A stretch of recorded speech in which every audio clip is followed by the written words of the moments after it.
I get OBS working for 3 seconds and there's a house all of a sudden. I'm assuming you're gonna be Brad's spawn making his keeper house. again? Oh, probably. Judging by the fact you're making a base at spawn. Well, yeah. Yeah, Gotta but we're make the Alrighty. keeper of the wells again. I'm making a house. We're not being Dude. keeper of the wells again. Ooh, village! Village. I can get a waste! Not even 2 seconds. Dude, I might have to move. I might have to move. Well, it is good to be back. It is good to be back here in Guildcraft Season 2. We are starting off all new in a taiga biome this time with a village nearby. So overall, we got a pretty solid start to begin with. Of course, starting in a village really puts us leagues forward than we would be otherwise. But with that being said, the first episode's always kind of uneventful, but we kind of get a feel for things today, and we'll kind of kickstart or jumpstart exactly what we're going to be doing in the future of this series. So as you can see here, I start out by capturing some villagers, all in all pretty regular behavior. We're going to need these later for hopefully a villager breeder, hopefully a trading hall, and hopefully an iron farm, and more things to come, of course, all involving villagers. Now, during the process of editing this, I have gone back and watched through some of the older Guildcraft videos, and there's a bit I've realized that contributed to the reason why Season 1 didn't do as well as I hoped it did. So, I hope in the coming minutes I can kind of clarify that, and we can come for a better Season 2 of Guildcraft. With that being said, we're going to go ahead here into a time-lapse real quick of the earlier game things, so I can just kind of talk to you all about exactly what Guildcraft is and how you can be a part of it.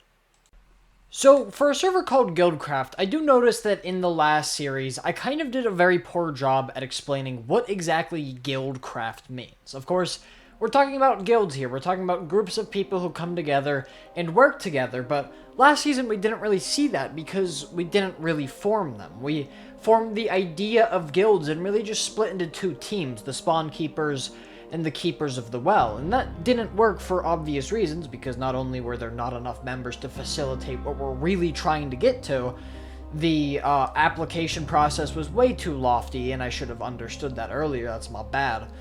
But there were many contributing factors to why exactly the first round of Guildcraft didn't get to the same level that I kind of wanted it to. I mean, it still got far, it still got off its feet, got off its legs, you know, learned to fly a little bit, but it fell short, and I don't think that can really be argued. But that being said, this time around we are going to be doing hopefully a little bit better job at that, starting more around episode 2 and 3 when we try and integrate everybody else into this narrative that we're slowly building here. But that being said, if you want to join, there will be a Discord in the description. The joining process will be so much easier than it was last time, taking advice from people that I know.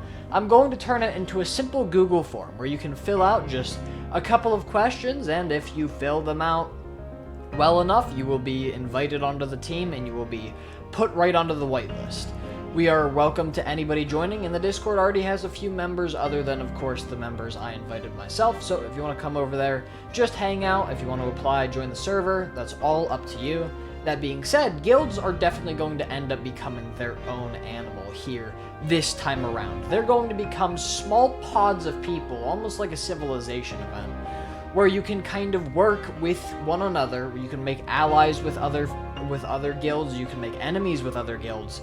Of course, we're going to lay some ground rules like no griefing builds unless it's agreed on by both parties beforehand.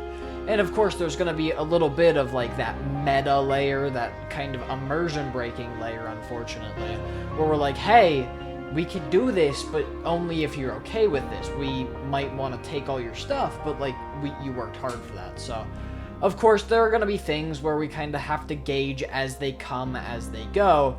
But overall, we're going to be trying our best, and I really hope Season 2 of Guildcraft will be the pilot of the Guildcraft that we were kind of looking for the first season, which is, of course, one driven by more the community than the actual members. That being said, I think I've rambled on long enough. It's time to go ahead and get our work done on the things we said we were going to build. That is, of course, the villager breeder and the iron farm. We're going to put everything else off with the villagers until later, because that's a whole lot of work investment. But with that being said, let's go ahead and get back to the present me, and we will start building this farm. Watch this. Right at this moment, do I wish that I had a mini-map? Yeah, me too. Yeah, I kind of lied. Back to voiceover me. Those guys are being pretty boring. What we're doing here is we're currently digging out the location where we're going to put the villager breeder. Now, this is my own design. I designed it in a series I was planning on doing here on Chaos Co. called the Automaton World, or whatever it was going to be called. I was going to automate everything I could, but I figured out pretty quickly that doing that alone was not really the best, but I might do a version of that challenge on the Guildcraft server. But with that being said, we are of course digging out the area, putting the villagers in there. They'll eventually be farming that land to, of course, breed more villagers. And we're going to slowly but surely build up a population to, of course, use for other purposes. So let's go ahead and speed through this construction process, because it is going to take quite a while.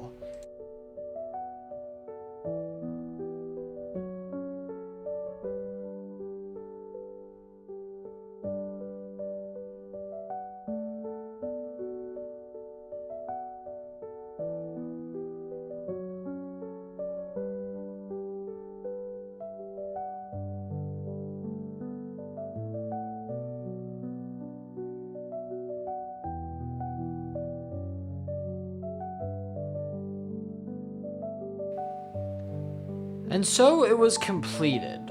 The villager breeder, and as far as I was aware at the time, was in perfect working order. Of course, we would just have to wait for the villagers to plant in all the potatoes, with me supplementing them as much as I could. But what I didn't notice is that the farm had a fatal flaw that was so minute, I didn't notice it the first time I ever built this farm, and I didn't notice it again the second time. See, in Minecraft, there's a mechanic where villagers will only accept beds if there is a certain number of blocks of space above the bed for the villager to stand up on top of the bed. I did not remember this mechanic, and I got lucky yet unlucky at the same time. Because of the way I built the bed chamber, 2 of the beds had perfect access, but 1 didn't.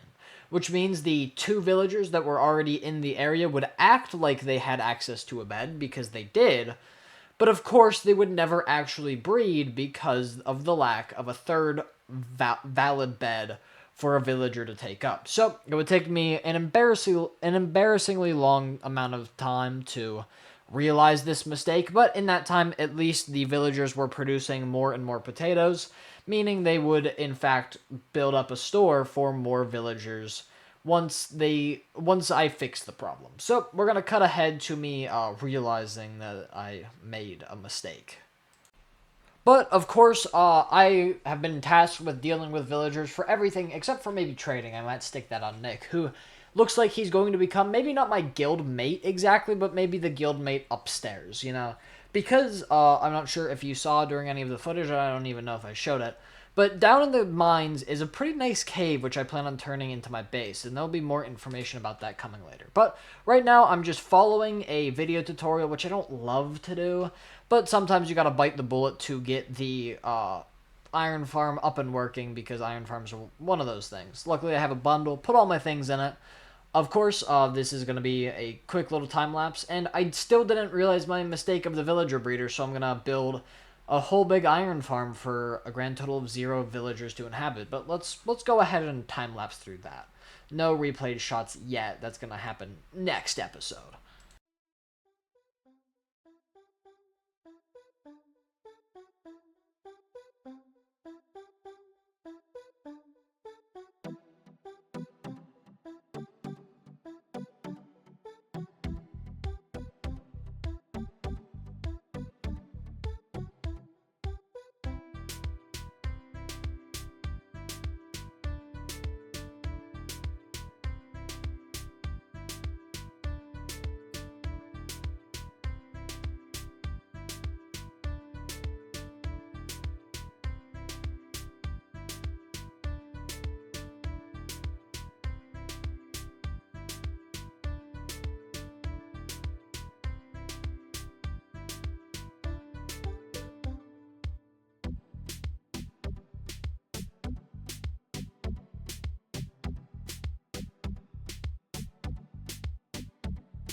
Okay. I'm probably not gonna find my stuff. Oh, I'm a dumbass. You said it, not me. That would explain that. And there it was, the moment of truth, in which I realized my true issue with the farm wasn't, in fact, the fact that they weren't producing enough potatoes, but rather the fact that I just kind of messed it up. I'm going to take these stairs out just for safe measure. I don't actually know if it's going to affect anything, but you can never be too safe whenever it comes to villagers, a lesson I continue to learn over and over again. So we're going to go ahead, exit here through the receptacle where we're going to eventually get our villagers from. And we can go ahead, go back to the finishing touches of building this good old iron farm. Okay, so quick update here on the farm. I just want to say we can start tearing these rails up because we are officially done with getting the villagers in. Of course, you see all 3 of them are in. This guy still has a job for some reason, but it's fine. That being said, we are, of course, going to have to wait until they sleep, I think, at least one night. So we're going to have to, of course, wait to do that. But all is well that ends well. And so far, this looks like it's going to end well. What I'm going to do, I'm going to hope for the best but prepare for the worst here. And kind of make myself a bit of a boat and minecart ladder up. So that hopefully... So if I end up down here, I can go up, click on the boat, leave the boat, and then I'm up here, then use the minecart to get all the way out. So that way I don't have to mess too much with the villagers. But while we are waiting for night to fall and for them to get their good night of sleep, I can show off the fact that I've, of course, stared the mine entrance, which will eventually lead to where our base will be. Slowly brainstorming ideas on that. More about that in episode 2, but you know. Slowly but surely thinking more and more about what could actually go down here. I mean, it's full of potential. I'm just not sure what I'm going to turn that potential into. But we're slowly but surely lighting the place up more and more every time we come down here. As you can see, we were able to let it kind of set tonight. We have tested everything out. Everything seems to be working. I just need one more sign there. So I'm going to go, unfortunately, craft one more of those.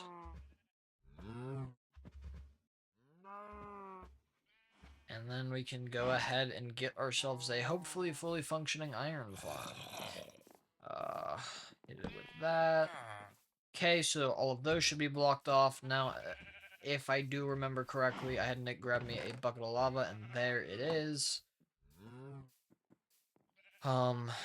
This lava will go in here. It'll flow there. I don't know if it matters if those are both source blocks. I'm gonna go with the fact that it doesn't. I'll throw that back in there. And go ahead and get both of our buckets, fill them with water. And we can start moving our iron golems through this system. Of course, we're still going to have to stress test it, see how it works. But all in all, we should be good to go ahead and get going. Yep. And there it is. We can end the first episode with not only a working villager breeder, I mean, working, but also a working iron farm and some ideas for a new base. Of course, as I said earlier in the footage, we'll save that for episode 2 of season 2. Speaking of the fact that this is season 2, new season, new habits. I'm going to be streaming most of the recording sessions live. Like, I already have part of episode 2 streamed over on my Twitch channel, which is Chaos Corporation. So we're, of course, doing that live so you can get sneak peeks into the future and sneak peeks into the general community of actual people working around and playing on the server. You can see how we interact and see if you want to be part of this community. Speaking of, as I said before, there's a Discord in the description where you can come and join and apply for yourself. Of course, the application form may take a couple days to come out after this video does, so just be patient with me on that. I will, of course, be pinging all the announcement people for that, but With that, I want to thank you all for watching. Subscribe for more. Of course, this is Chaos Co. This is where I basically do whatever I want and make it content. So don't always expect Guildcraft. Don't always expect Minecraft. We've been playing a lot of Warframe actually recently over on the Twitch if that's something you're interested in. And we'll probably continue to do that even through the beginning of streaming this series. But again, that being said, we will be streaming a lot of this series. I will be announcing that when they happen in the Discord. So with that, thank you for watching. Like, subscribe, comment, do all those things. If you want to join. If you don't, you can leave it here. But with that, have a great day, night, or whatever time it is for you.